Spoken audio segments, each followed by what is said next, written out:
Pinagtibay ng Korte Suprema na umuupo bilang Presidential Electoral Tribunal o OPET ang nauna nitong deklarasyon na may sapat na forma at substansya ang election protest ni dating Senator Bongbong Marcos laban kay Vice President Leni Robredo.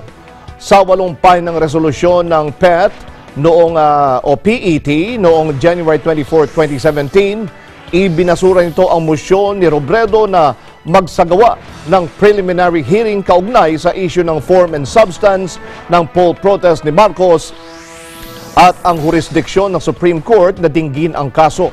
Ayon sa PET, walang kwestiyon na may sapat na forma at nilalaman ng protesta ni Marcos para ituloy ang pagdinig nito.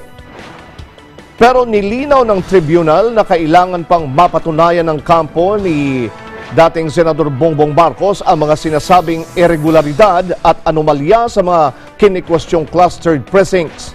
Kasabay nito, kinontra ng PET ang pahayag ng kampo ni Vice President Robredo na dapat sa Kongreso na tumatayo bilang National Board of Canvassers, kinikwestiyon ni Marcos ang issue ng validity ng Certificate of Canvass.